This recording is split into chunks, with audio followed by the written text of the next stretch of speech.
Hi, it's Jen. When somebody asks you how you are doing, is your automatic response, I'm fine? We laugh and joke because, a lot of times we say, if you say that to your spouse, oh, that means something's not right. Well, we don't have to have a spouse. We can just be the friend or the neighbor or a church member. And when somebody says, I'm fine, that's probably a little clue that there is something else going on behind those letters, F-I-N-E. A lot of people aren't necessarily coming out and saying, I'm falling apart over here, Mayday, Mayday. A lot of people are saying they're okay. And when researchers looked at the people who were struggling with their mental health, the number one thing affecting them, it was uncertainty about the future. 74%. Then came financial worries, health, what's happening politically, what's happening in the news, work, job security. And when I read that, I thought to myself, of course we're tired. Think about how much information we take in on a single day. Before we've even finished our coffee, we can know what's happening around the world. We know what's happening with the economy. We know when somebody is angry on Facebook. Oh, those neighborhood apps, they are something else. Are you like me where you don't really even spend time looking for the real answer? You just go right to the comments because you know something funny or volatile is going to go on? Like, it's crazy.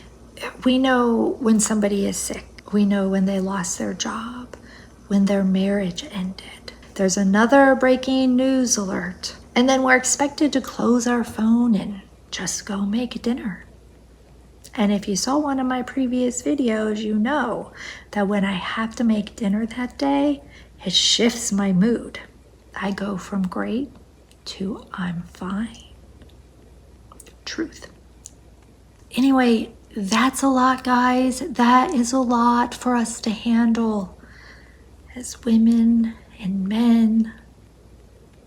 Some of us have children, some of us have pets. So for many of us, it's not just about ourselves, it goes much deeper. Speaking as a woman, for women, 62% of full-time working moms said balancing work and family is difficult.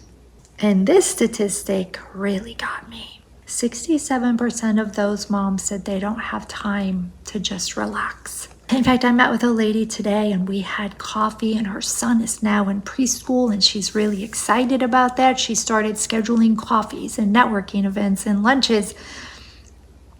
And then she took a step back and she realized in all of my scheduling, I didn't schedule time for me. So when a woman tells you she's tired, she may not mean she needs another hour of sleep. She may mean, I'm tired of being the one who remembers everything. I'm tired of figuring everything out. I'm tired of worrying. I'm tired of everybody needing something from me. I'm tired of making decisions. I'm tired of having 12 tabs opened in my brain at one time. And yet, she's functioning. She's going to work. She's taking care of her family. She's answering texts. She's grocery shopping. She's showing up. She may even be smiling. And because she's functioning, everybody thinks she's okay. This is where I think we're missing something. We talk a lot about mental health, as well we should. We talk a lot about therapy, about self-care. We talk about boundaries and meditation and exercise, getting enough sleep, and one of my favorites, journaling. And all those things have value. But there is also something so basic that every human being has needed forever: each other. Each other. Mental Health Australia recently described people as feeling stretched, disconnected, and overwhelmed, and pointed to 3 very basic human needs: to feel safe, to feel understood, and to know that we matter. And I thought, there it is. Sometimes you don't need somebody to fix it. Sometimes you don't need advice. Sometimes you need to sit across from somebody who says, "How are you?" And when you say, "I'm fine," they look at you for another second. "No, how are you really?" And then they listen, not waiting for their turn to talk, not telling you what you should have done, not trying to top your story with theirs, just simply listening. Talking can help us feel heard.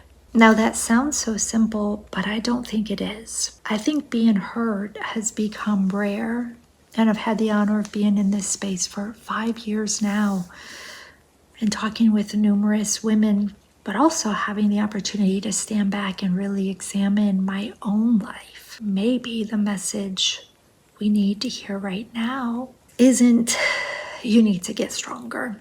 Maybe it's not you need to be more positive. Maybe it's not even you need to work on yourself. Maybe the message is you don't need to be falling apart to need somebody. You don't have to wait until you're in crisis. You don't have to prove that what you're carrying is heavy enough. There is no weight limit. You can be grateful for your life and tired. You can be strong and need support. You can laugh today and cry tonight. You can say my life is good and still recognize that right now is hard. Those things can exist together. And please don't estimate what you can do for somebody else too. You don't have to have the perfect words. You don't have to solve her problem. Maybe this week you call your sister. You sit down with a friend. You check on the woman who seems to have everything together. And instead of saying, "Hi, how are you?" while in your mind you're already moving on to the next thing, pause. Give her that time and that space. Let her decide. There may be something inside, a truth that she wants to share with you. Don't rush the "how are you?" If you're the woman watching this and you're saying, "I'm fine," maybe today you give yourself permission to answer that a little differently. You don't have to tell everybody. Find one safe person and let yourself be heard. Because we really do need each other, and sometimes healing begins with something as simple as somebody being willing to listen. And on that note, if you made it to the end of the video, congratulations to me for delivering an effective message, and congratulations to you for sticking here through me with it. It truly is an important topic.